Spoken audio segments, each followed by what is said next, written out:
The rain had been relentless all evening, a cold, steady downpour that made the neon lights outside, Marty's diner, shimmer on the wet asphalt like melted glass.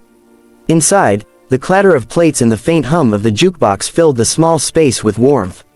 Emma Carter moved quickly between tables, her curly brown hair tied up, her white apron slightly stained from a long day's work.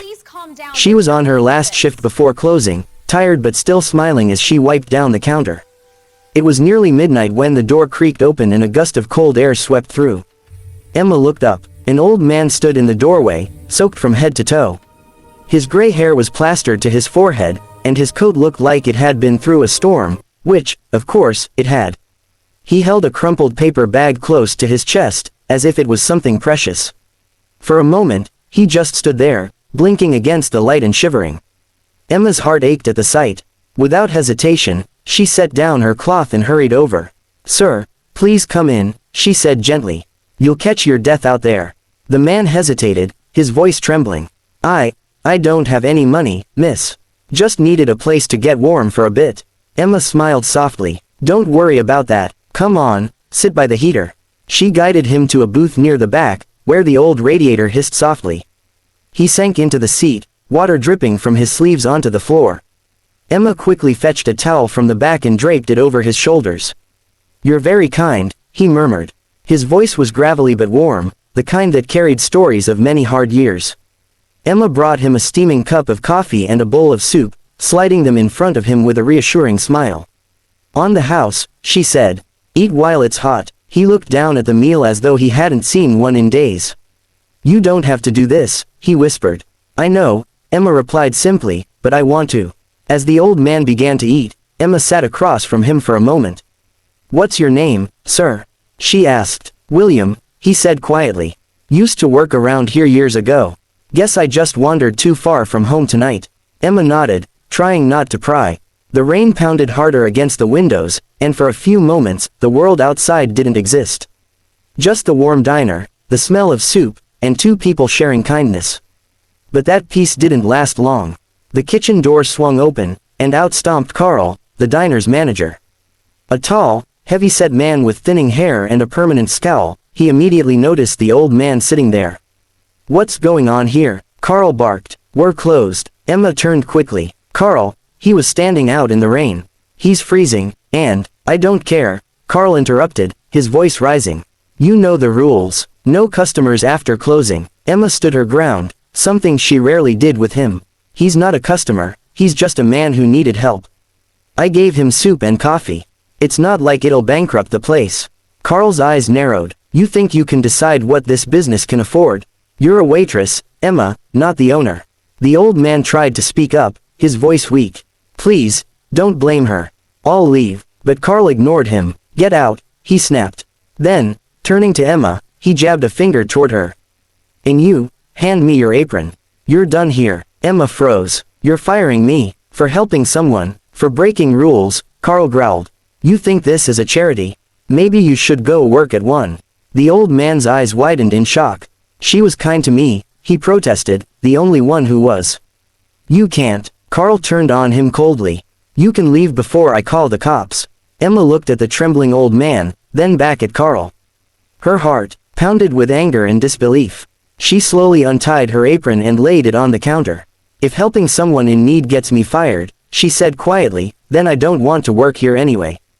The diner fell silent. Only the rain filled the space again. Emma helped the old man to his feet, guided him to the door, and pressed her umbrella into his hands. "Take this," she said softly. "Stay dry." He looked at her with tears in his eyes. "Thank you, dear. You've got a good soul." She smiled faintly, her own eyes misting. "Take care of yourself, okay?" As the door closed behind them, Emma stepped out into the rain, now jobless and uncertain of what tomorrow would bring, but somewhere deep inside, she knew she had done the right thing. And sometimes, that's the only thing that matters. The next morning, sunlight crept weakly through Emma's thin curtains, casting pale lines across her small apartment. She lay awake long before dawn, her thoughts tangled with worry. The sound of rain from last night still echoed in her head, along with Carl's harsh voice, "You're done here." Emma sat up slowly, rubbing her tired eyes. The little alarm clock on her nightstand blinked 8:02 a.m. She had overslept, but it didn't matter anymore. She had no job to rush to. The diner, her second home for nearly 2 years, had tossed her out like she was nothing. She made a cup of instant coffee and sat by the window, staring at the street below. The world carried on as if nothing had happened. People hurried to work, buses roared past, and the bakery across the street released the sweet smell of fresh bread. Emma sighed. Her rent was due in 5 days, her savings were nearly gone, and she had no idea what she'd do next. A sharp knock startled her. She frowned, glancing at the door. Hardly anyone visited her. She opened it hesitantly, and found a man in a black suit standing in the hallway. He looked professional, serious, holding a leather folder and an envelope. "Miss Emma Carter?" he asked politely. "Yes, that's me." He smiled faintly and handed her the envelope. "I'm here on behalf of Mr. William Turner." Emma blinked. "William Turner," she repeated. Then it clicked. The old man from last night. "Is he okay?" she asked quickly. "He's perfectly fine, miss," the man said. "In fact, he asked me to deliver this personally." He gave a polite nod and walked away, leaving Emma standing in the doorway with the envelope trembling in her hands. She tore it open. Inside was a folded letter, written in elegant cursive handwriting. "Greater than dear Emma, kindness is a rare gift in this world, one too often punished rather than rewarded. But I believe in recognizing goodness where it still lives. If you can, please meet me at Marty's Diner at noon today. There's something important I wish to discuss. With gratitude, William Turner." Emma read it twice, unsure what to think. Why would he want to meet me? She almost convinced herself not to go. After what happened, she didn't want to set foot in that place again, not with Carl there. But curiosity, and maybe a bit of hope, pushed her to change her clothes and head out. By noon, the sun had broken through the clouds, leaving puddles glistening on the streets. Emma walked toward the diner nervously, her heart thudding. She paused outside, staring at the familiar sign. Through the window, she could see customers chatting, waitresses moving about, and Carl behind the counter, looking as sour as ever.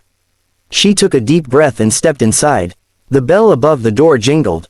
The noise in the diner dipped slightly as a few of her former coworkers glanced up in surprise. Carl's face turned red the moment he saw her. "What are you doing here?" he snapped. "You have no business coming back." Emma opened her mouth to respond, but before she could, a familiar voice called from the back booth. "She's here with me, Carl." It was the old man, William Turner.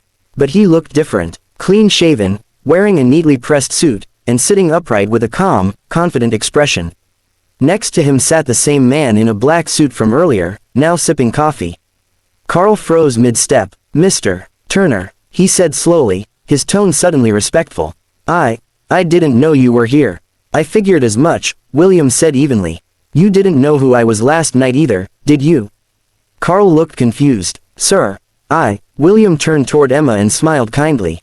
"Emma, please sit." Emma slid into the booth across from him, still unsure what was happening. You own this diner?"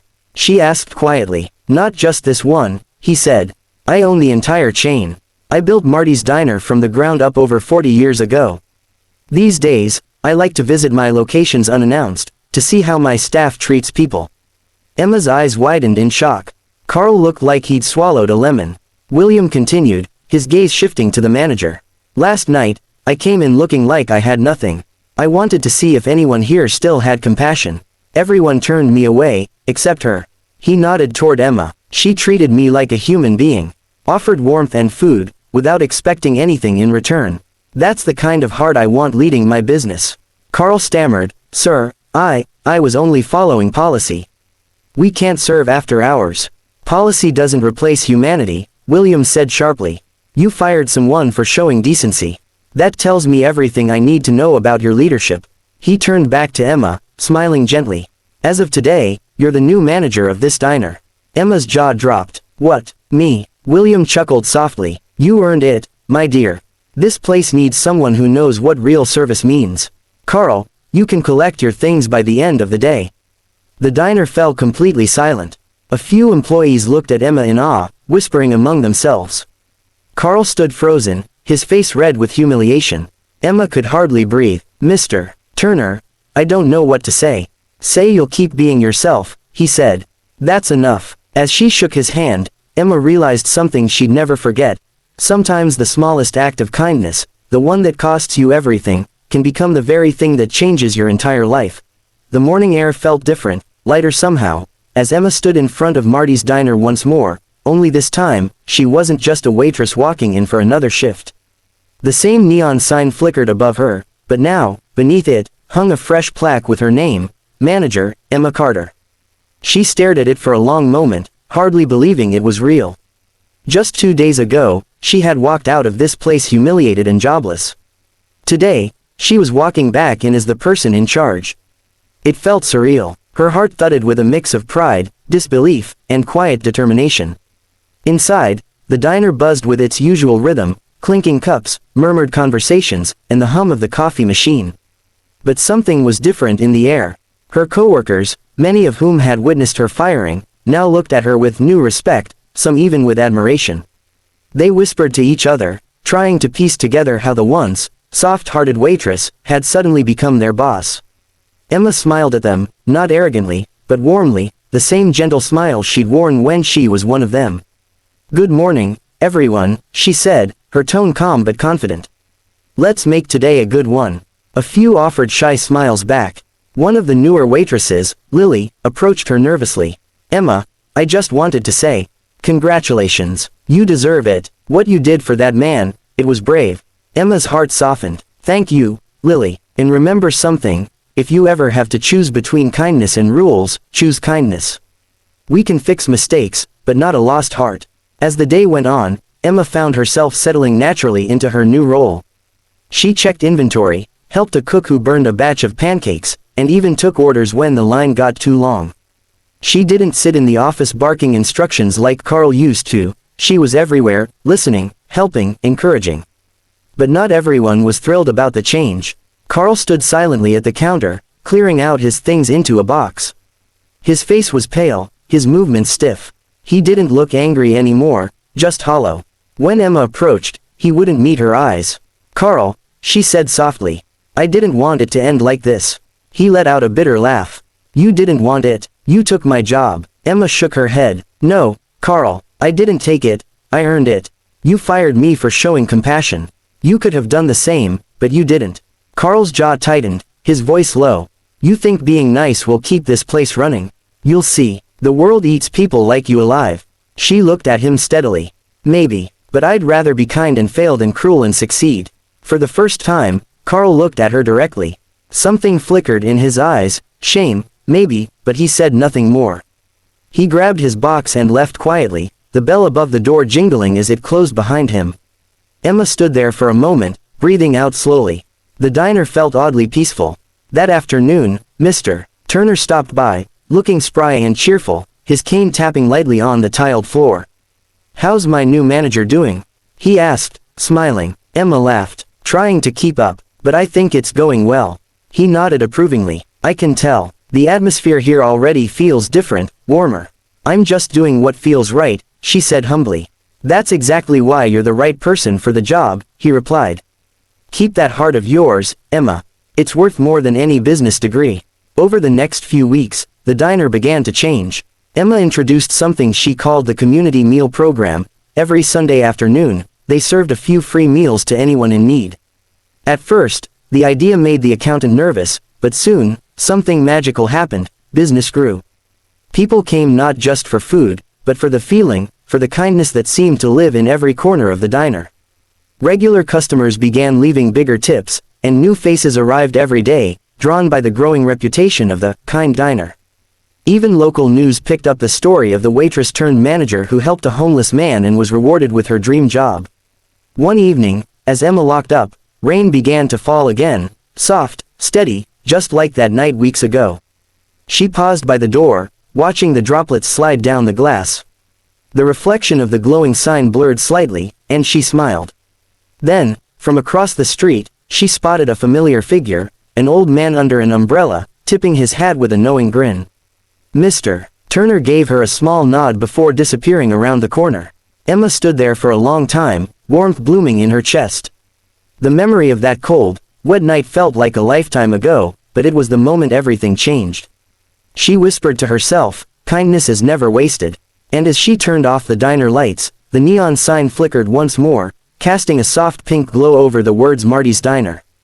But to everyone who walked through its doors now, it meant something more. It wasn't just a place to eat. It was a place where compassion ruled, and where one waitress's simple act of humanity had turned an ordinary diner into something extraordinary.